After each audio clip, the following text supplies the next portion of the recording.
industries to develop the capacity to get these groundhogs or what, the sandhogs, who can start building these things. And actually position oneself when one's talking about that load pocket in central Brooklyn, the clandestine experiment, is how do we get black enterprises to become some of the sponsors? How do we make sure that we're training local communities to take advantage of those jobs? So the interrelationship and the interlocking between the challenges and the opportunities here are great. And the issue, the real thing is for you and Juan to be at the same table. That's what I wanted to happen in Ilya. The reality is that meeting these challenges is not only greater fees for architects, which was one of your charts, which you were selling it to the architectural, but it's greater opportunities if we really address the issue for those who are today unemployed, who've been locked out of the mainstream in many other ways, to begin to leapfrog over the obstacles that have existed in the past. How do we position ourselves to do that? That really becomes a major issue. I do want to reflect a little bit about even the trajectory of Bed-Stuy restoration. It's 49 years ago, will be 50 years shortly. When you got started, when Bed-Stuy got started, there were possibly a total of 3 community development corporations in the country. Today, there are well over 7,000, maybe closer to 10,000. So if a good model exists to do something, it can be replicated. And yes, sometimes restoration had hard times. It did very well when the winds of change were behind you. You did very badly when the winds of change were opposed to you. You're doing very much better today. All groups, all corporations. It's rebelling. It's rebelling. But one has to begin to think that the small steps that people can take locally can really be magnified in ways that it has a huge impact. So I think if we think about the comprehensive community development model that you were talking about, and we look at each one of the strands that weave together what restoration does and what other community development corporations do, with the strategies that were outlined by Ilya and Juan, then I think we've got here the makings of how we can begin to develop an agenda for the future. So I just wanted to put that on the table. And Juan, you're shaking your head, so maybe you can say something about me out on this. No, I'm very excited that from what both of you guys have said, because you guys were. This is a very resilient microphone. It's taking a while. So I'm really excited that you guys bring that up because I don't know. I mean, I teach, for those of you who don't know me, I teach a first semester planning course at Pratt, or a couple of them. But one of them, many of the students are here, and we really talk about that. We really talk about how Bed-Stuy restoration and the work run that you have led at Pratt. On one end, sort of like thinking about how to really create a new institutional response to a economic crisis, right? Economic and social crisis has really become a model that has been replicated all over. And what I wanted to kind of like just respond to is how that is so relevant at a point where you were fighting a series of large economic policies, urban renewal, that were really destroying communities. And we are at a point right now where we could be redefining this environmental justice, climate justice crisis as a new economy, as the climate adaptation mitigation economy, and then begin addressing sort of how can we adapt the models and the work that has been created, that Bed-Stuy Restoration has been leading in terms of bringing the CDC sort of to the next level to begin addressing issues of infrastructure and jobs, but also the co-ownership of the infrastructure. I think that I've had the privilege to sit at the same table with Colvin in discussions with Con Edison, for example, even with the PSC, where as part of the Brooklyn Alliance for Sustainable Energy, we've brought ideas to the regulator, but also to the utility in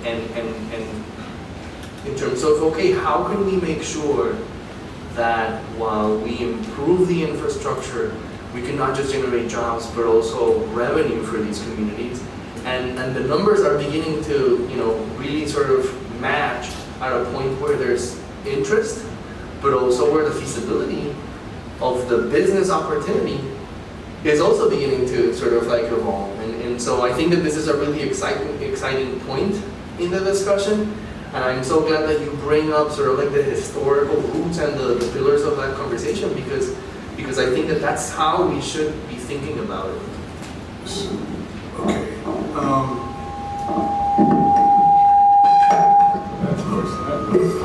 Do you guys need the microphone? Do you think that you can hear us? Don't point it at the speakers. That's what. What's happening? Don't point it at the speakers. Yeah. We pointed every different direction. Is there a volume adjustment?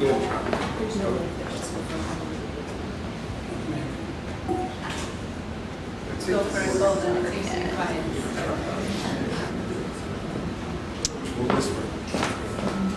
What was I going to say? You know what struck me about those maps is you could add to that map rates of asthma. You could add crime. You could add lack of access to healthy food. All the indicia of distress, you can just make those particular areas that are already darker and darker and darker and darker. And what I find is sorting out what's important and what to do now is a real challenge, right? And raising the resources to do that is a challenge. And I have no doubt that in the community development space, there is the talent and the creativity to take on these issues if we had the resources to think about them clearly and work out a plan, right? But, so I don't want to say but, because I don't want to be discouraging. So I guess the step is how do you generate that? Whether it's from the foundation world or whether it's from the public sector. Now, foundations have their own priorities, right?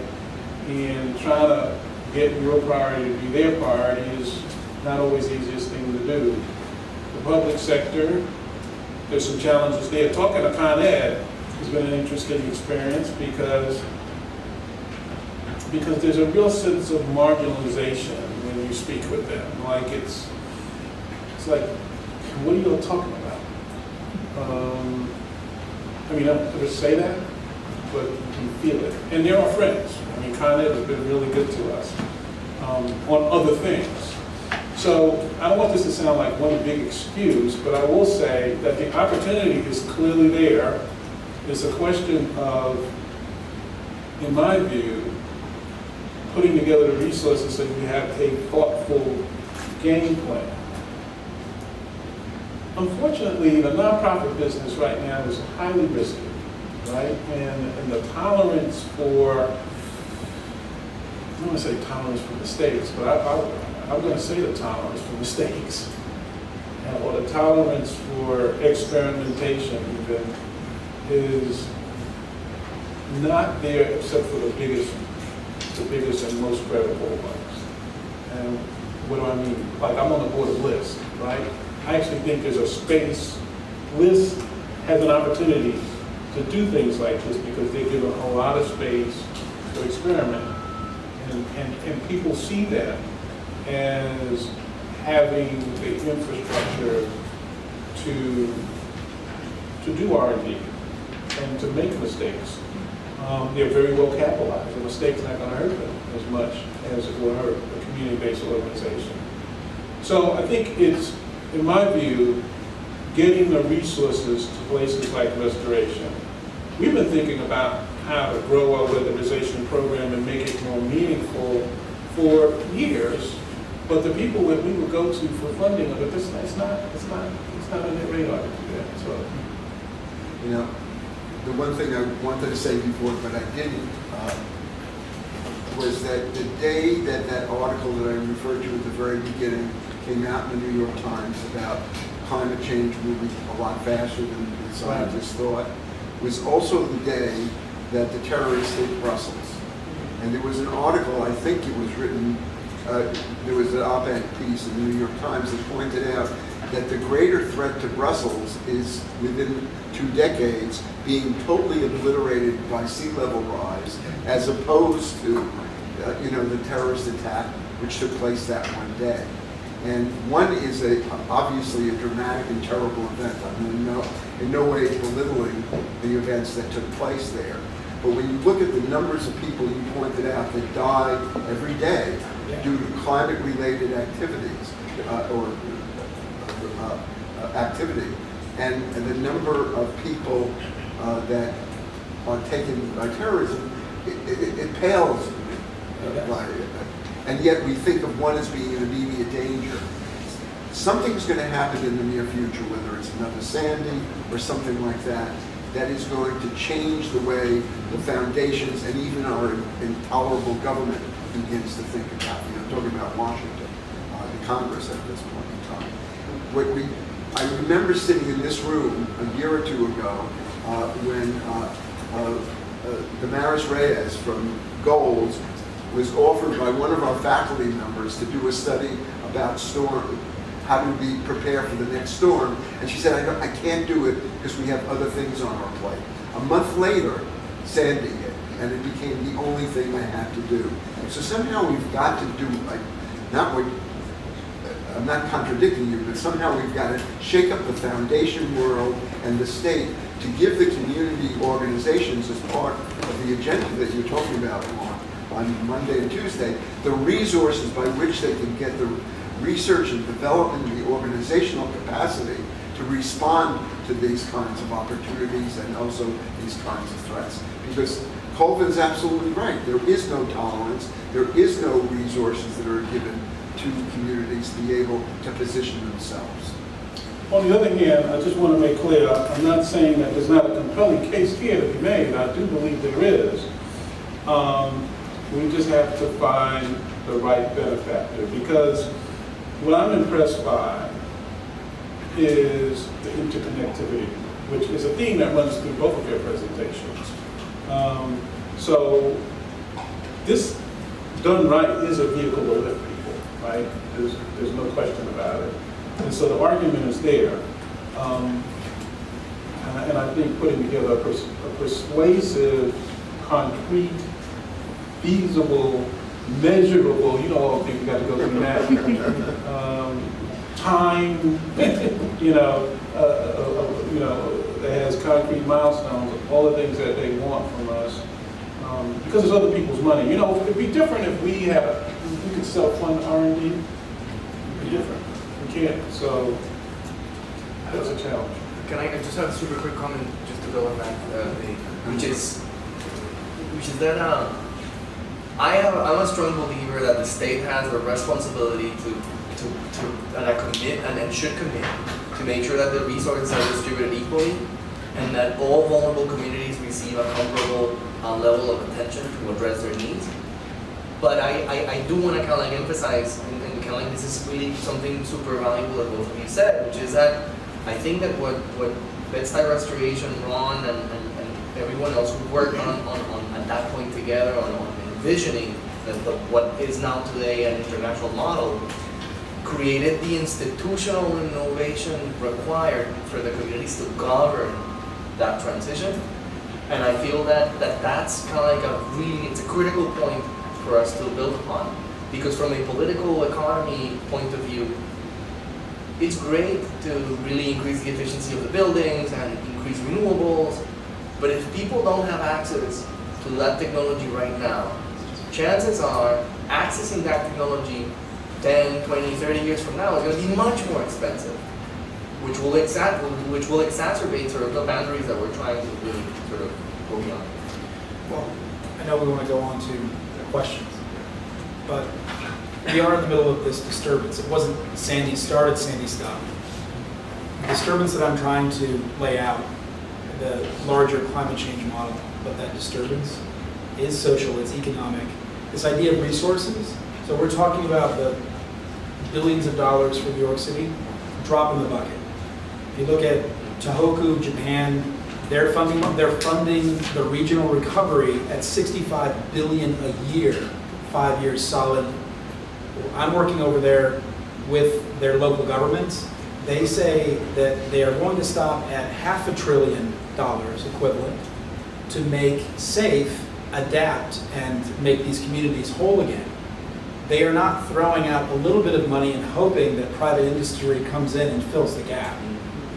So from the federal side, I also work with ASPR, which is the Assistant Secretary for Preparedness in Washington, D.C., looking at the entire nation is so greatly at risk. Think of any city that is not on the water. Think of any city that is not with aging infrastructure. Then you start to look at how do we share and dole out resources to answer these questions. Think about it at that scale, then zoom into the Boston-Washington corridor. 20% of our GDP is Boston, Washington, in a very small amount of landmass. If you look at what that means in terms of infrastructure and economy and where it is, it's all in flood zones, it's all at risk, every bit of it. So if you think that we're all talking the same thing, but to try to take the resources there are and spread them out is near impossible, and it's paper thin in comparison to what needs to happen.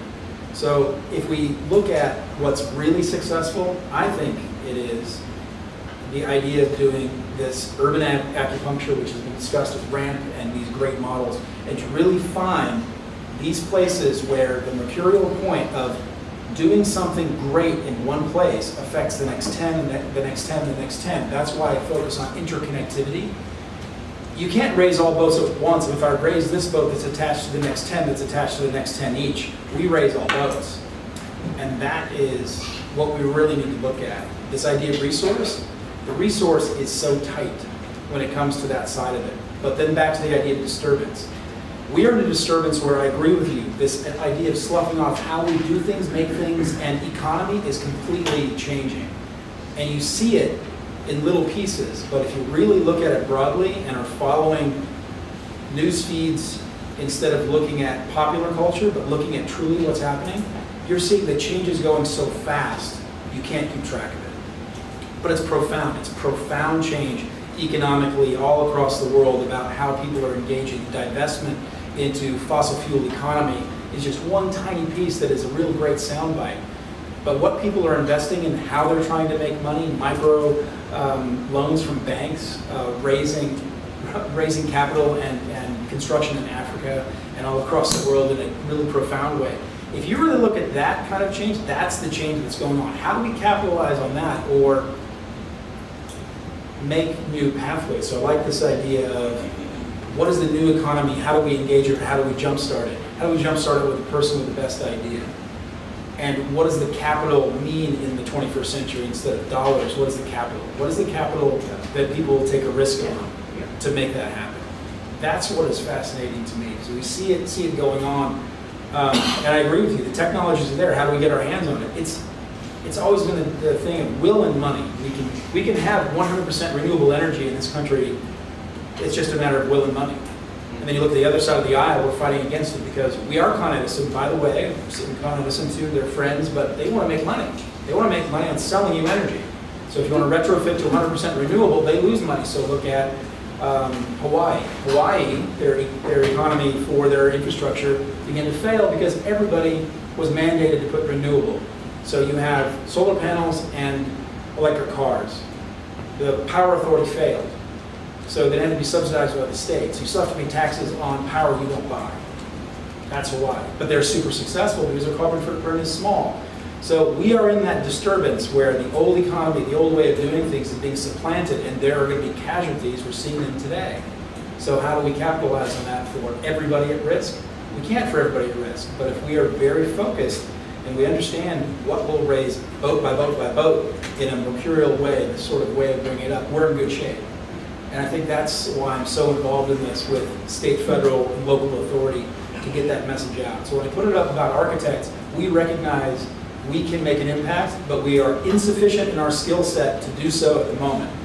So it's a call to arms to really learn what we need to do to make this happen. So when the building owners for places where people are living have to make these changes because it's mandated by the government and by the code to make sure that, it doesn't matter who's living there, that they have a place that is better, so their bottom line, what they pay out for energy, that they're not at risk when the grid fails because it's a microgrid. That when extreme heat hits, the building can take it. They can take it in a passive way, all those things. When that's mandated, I think we're hitting a lot of social responsibility for better places to live for a lot of people. So that's a lot to say in one go, but the disturbance we're in the middle of, you guys are going to live. And the last thing, the big you will not see it completed in your lifetime. So think about those billions of dollars and where would they be better spent, or, and this comes from Bjarke Ingels' secondhand Kai Ube. So I just was presenting with him, and the question from the audience, when will this be done? He said, I'll never see it done. And he said, there's no one in this audience that will ever see this done because of the timeline it's going to take to finish. So that includes all of you. So in the process of doing that, what are the changes globally that are going to happen in the next 50 or 60 years? Does that piece of infrastructure, to JD's point, make sense given our social problems, given our issues? I don't think so. I don't think it makes sense at all. And that's my 2 cents. So I wanted to say that I think that the notion of capital that you're alluding to is really interesting too, because it's it can be very